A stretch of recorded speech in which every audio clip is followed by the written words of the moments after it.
and we're about to drop into a world of borscht, blinis, and some crazy, beautiful architecture. That's right, we're headed to Moscow.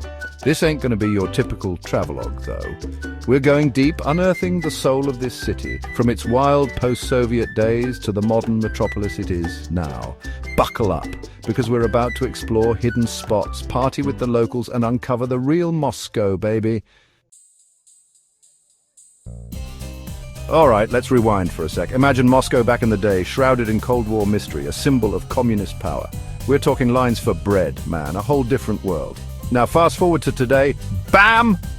Skyscrapers pierce the sky, luxury cars cruise down streets once patrolled by military trucks. It's a city transformed, reborn. But here's the thing, that gritty past, it's still woven into the fabric of Moscow. You feel it in the air, in the stories people tell. It's what makes this city so damn intriguing. We're going to peel back the facade and show you the real deal, the heart and soul of this incredible city. This is Moscow, unfiltered and unforgettable.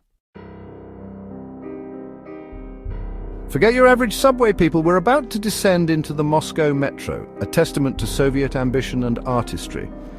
Picture this, chandeliers hanging from vaulted ceilings, marble statues staring down at you, intricate mosaics telling stories of the revolution. It's like stepping into a museum that just happens to have trains running through it. Each station has its own vibe, its own story. You got your grand stations built to impress, to show off the might of the Soviet Union.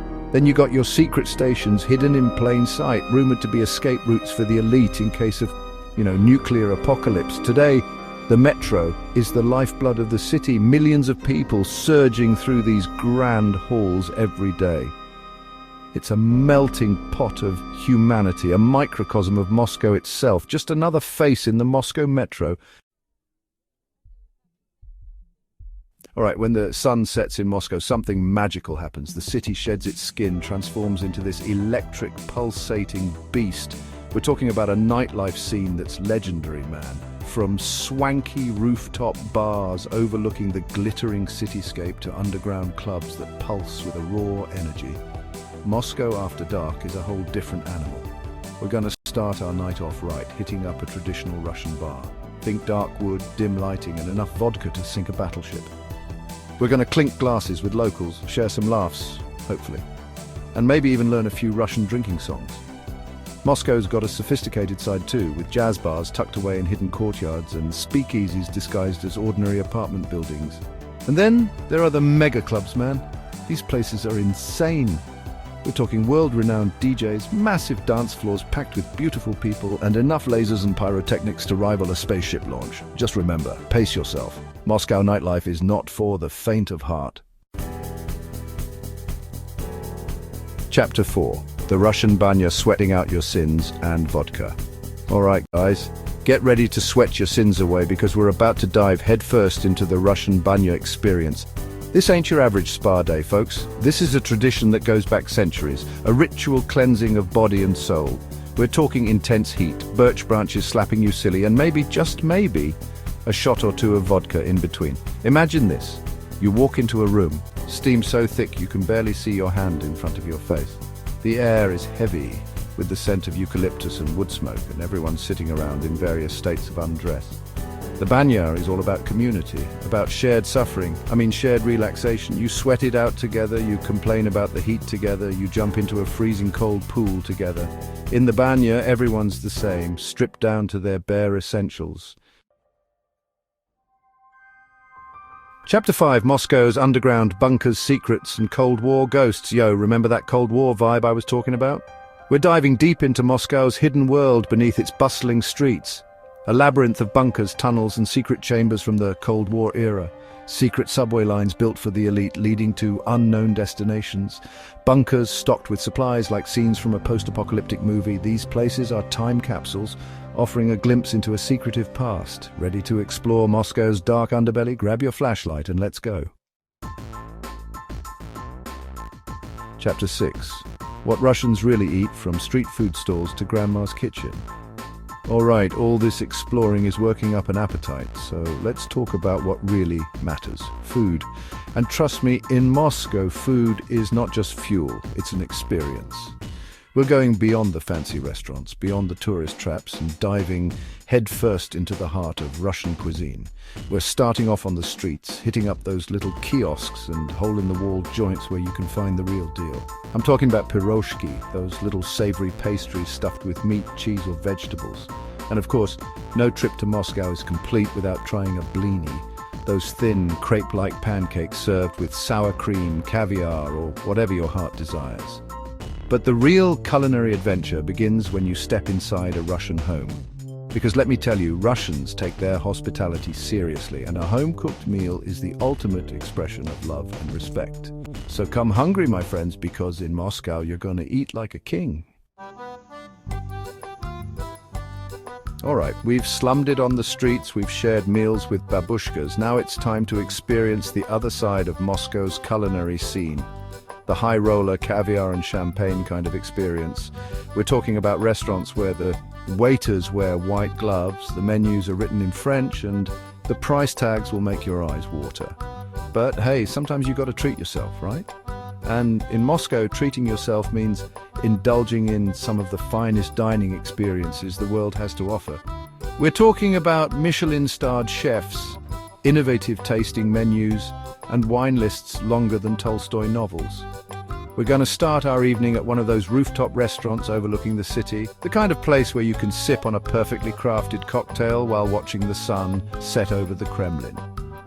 Then we'll move on to a hidden gem, a restaurant tucked away in a historic mansion where the food is as much about the presentation as it is about the taste. And for the grand finale, we're going all out, baby. We're talking about a restaurant so exclusive you need to know a guy who knows a guy to even get in.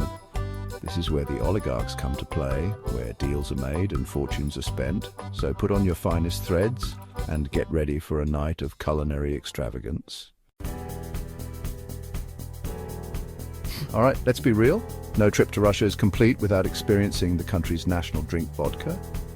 But hold on, we're not just talking about tossing back shots with reckless abandon, although there might be some of that too. We're going on a journey through the world of Russian spirits. From the smooth and sophisticated to the strong enough to knock your socks off. First things first, we've got to pay homage to the queen of Russian drinks, vodka.